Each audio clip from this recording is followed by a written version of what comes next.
سلام ګرانو زده کوونکو، په دې هیله چې روغ جوړ او صحتمند اوسئ. ګرانو زده کوونکو، بیا هم زه ستاسې د پښتو ژبې ښوونکی هلال احمد مهرس یم. ګرانو زده کوونکو، مخکې له ده نه چې نوی درس پیل کړو، راځئ په تیر لوست باندې رڼا واچوو. ګرانو زده کوونکو، موږ تیر لوست څه شی و؟ موږ په تیر لوست کې په څه باندې خبرې وکړې؟ ګرانو زده کوونکو، په تیر لوست کې موږ د پښتو کتاب یعنې ستاسې د پښتو د لمړي ټولګي کتاب معرفي وو. په دغې کتاب کې موږ په کومو موضوعاتو باندې، په کومو درسونو باندې خبرې کوو، او همدارنګه ګرانو زده کوونکو، زموږ د لمړي لوست څه شی وو؟ معرفت وو. ګرانو زده کوونکو، نن راځئ د لمړي لوست پیل وکړو. ګرانو زده کوونکو، موږ پیل په څه باندې کوو؟ موږ همیشه د یو نیک کار، د یو ښه کار پیل د الله جل جلاله په نوم سره کوو. نو راځئ څه شی وایو په ګډه؟ بسم الله الرحمن الرحیم. ګرانو زده کوونکو، د هر لوست نه وړاندې، د هر نیک کار نه وړاندې باید تاسې څه شی وایئ؟ بسم الله الرحمن الرحیم. ولې؟ کله چې موږ یو نیک کار په بسم الله باندې پیل کړو، نو هغه په ښه توګه سره سر ته رسیږي. ګرانو زده کوونکو، نو راځئ نن ورځې درس په بسم الله باندې پیل کړو.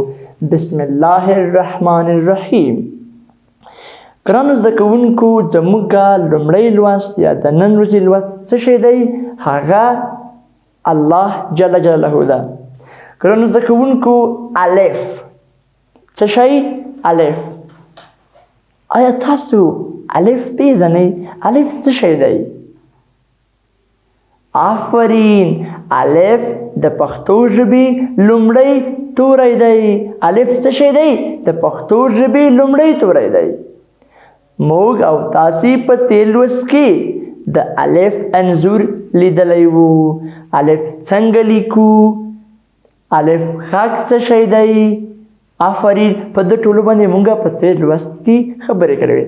ګرانو زده کوونکي، الف الله. الف څه شی؟ الف الله.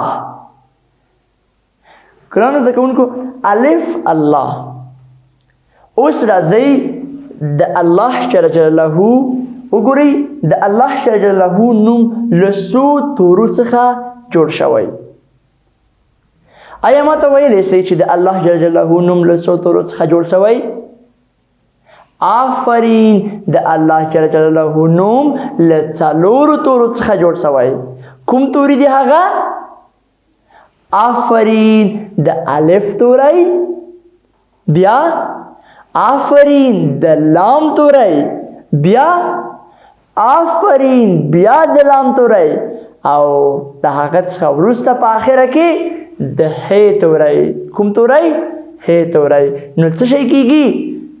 الله. څه شی؟ الله. وګورئ، الف، الف نه وروسته بیا لام، بیا لام، او بیا ح. ګرانو زده کوونکو، د الله جل جلاله نوم له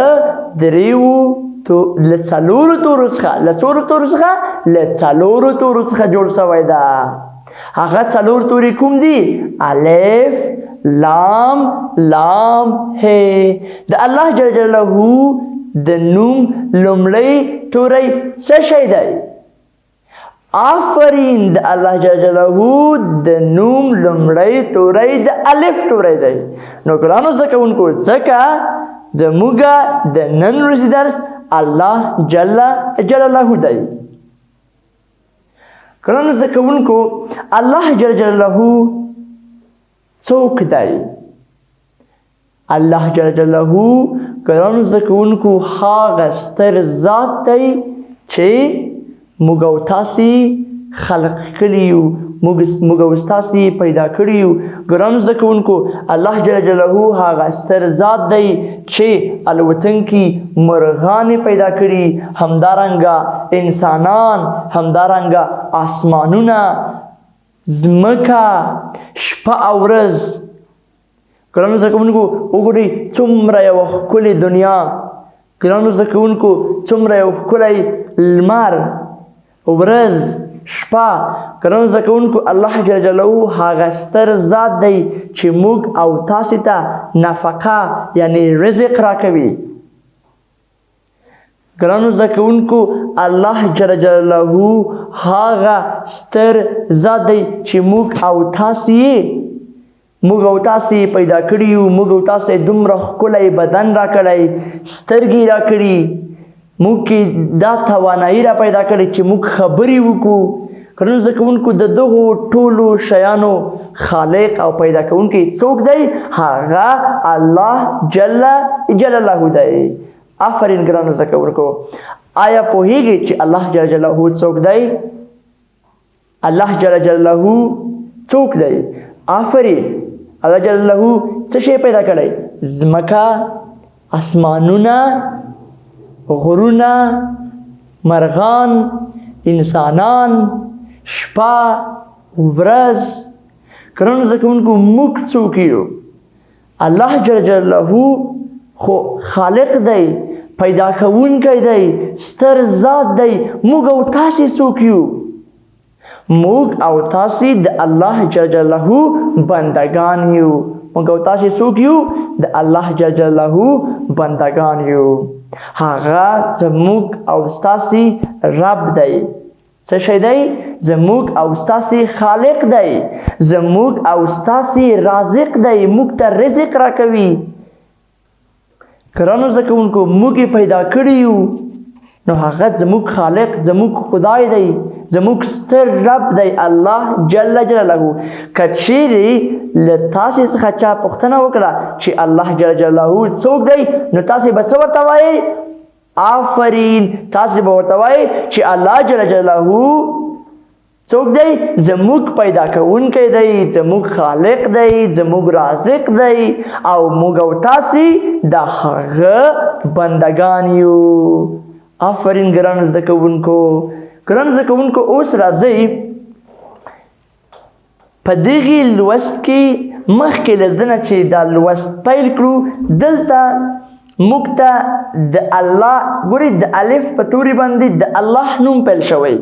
نور کومې کلمې په الف توري باندې پیلیږي؟ ګرانو زده کوونکو انار. څه شی؟ انار. انار څه شی دی؟ آفرین. انار یوه میوه ده. انار رنګ څنګه دی؟ سور دی. آفرین ګرانو زده کوونکو. تاسې په کور کې د انار ونې لرئ؟ تاسې په کور کې د انارو ونې لرئ؟ څوک یې لري؟ آفرین موږ هم لرو. ګرانو زده کوونکو همدارنګه په الف توري باندې بل کومه کلمه پیلیږي؟ انبور. څه شی؟ انبور. ګورئ په انبور باندې لوبې ونه کوئ ښه، چې بیا به ځان زوبل کړئ. ګرانو زده کوونکو سمه ده؟ کله چې مو انبور چیرته ولیده نو هغه راجګ کړئ او چیرته یې سمځي کې کېږدئ. په ده باندې لوبې مه کوئ ګرانو زده کوونکو، دا د لوبو شی نه دی. خدای مه کړه بیا ځان زوبل نه کړي. که تاسې زوبل سئ بیا زه خفه کېږم. سمه ده ګرانو زده کوونکو؟ نو تاسې به په انبور باندې هیڅکله هم لوبې نه کوئ. ژمنه ده؟ آفرین. ګرانو زده کوونکو راځئ بل د الف په توري باندې څه شی پیلیږي؟ آفرین. د الف په توري باندې کومه کلمه پیلیږي؟ اره. تاسې اره پیژنئ؟ زموږ د کور څنګ ته یو ترکان دی. څوک دی؟ ترکان دی. هغه همیشه له ځان سره اره چیرته وړي؟ د کار ځای ته وړي. ګرانو زده کوونکو اره څه شی دی؟ په اره باندې ګرانو زده کوونکو موږ او تاسې بوټي پرې کوو، ونې، همدارنګه ګرانو زده کوونکو لرګي پرې اره کوو. سمه ده ګرانو زده کوونکو؟ خو ګورئ په اره باندې به تاسې ښکلي ګلان، ښکلي ونې نه پرې کوئ. په اره باندې موږ او تاسې وچې ونې، هغه ونې چې هغه وچې وي چې موږ د سوځولو لپاره په کار وړو، نو هغه موږ پرې کوو. ګرانو زده کوونکو، تاسې به همیشه ګلان بوټي دا ډېر ښه ساتئ تر څو زموږ او تاسې وطن هېواد څنګه سي؟ سمسور سي، ښکلی سي، شین سي. ګرانو زده کوونکو، همدارنګه راځئ اوس د نن ورځې لوست څه کړو؟ پیل کړو. الله جل جلاله، الله جل جلاله، الف الله. تاسې چې کله هم د الله کلمه وایئ ګرانو زده کوونکو، تاسې به د هغه تر څنګ څه شی وایئ؟ جل جلاله. هر چا چې د الله کلمه وویل تاسې به څه وایئ؟ جل جلاله. ګرانو زده کوونکو، الف الله، آفرین، جل جلاله مو وویل، ډېر ښه. الله جل جلاله یو دی. ګرانو زده کوونکو، الله جل جلاله یو دی. دا ټوله دنیا، دا ټول انسانان، دا چا پیدا کړی؟ د الله جل جلاله. هغه په ذات کې یو دی ګرانو زده کوونکو، هغه شریک نه لري. هغه د دغه ټولې دنیا خالق دی. ګرانو زده کوونکو، هغه د دغه ټولو ژوندیو موجوداتو رازق دی. ګرانو زده کوونکو، هغه ورته نفقه ورکوي. ګرانو زده کوونکو، الله جل جلاله یو دی، هغه شریک نه لري. ګرانو زده کوونکو، موږ ټول د الله جل جلاله بندگان یو. هغه زموږ خالق پیدا کوونکی دی. ګرانو زده کوونکو، الله جل جلاله، موږ د الله جل جلاله څه شي یو؟ بندگان یو. موږ د الله جل جلاله بندگان یو. ګرانو زده کوونکو، اوس دغه متن تاسې ما پسې تکرار کړئ. زه یې وایم، تاسې هم راپسې وایئ تر څو سم مو زده سي. آفرین ګرانو زده کوونکو، اوس راسئ. الله جل جلاله، الله جل جلاله یو دی. موږ د الله جل جلاله بندگان یو. بیا یې وایم درته ګرانو زده کوونکو تر څو سم مو زده شي. الله، الف الله، الله جل جلاله یو دی. موږ د الله جل جلاله بندگان یو. ګرانو زده کوونکو، دا و زموږ او تاسې د نن ورځې درس. په دې هیله چې تاسې ډېر څه زده کړي وي. ګرانو زده کوونکو، تر بیا درسه پورې زه تاسې په لوی رب سپارم. ښه ورځ، د خدای په امان.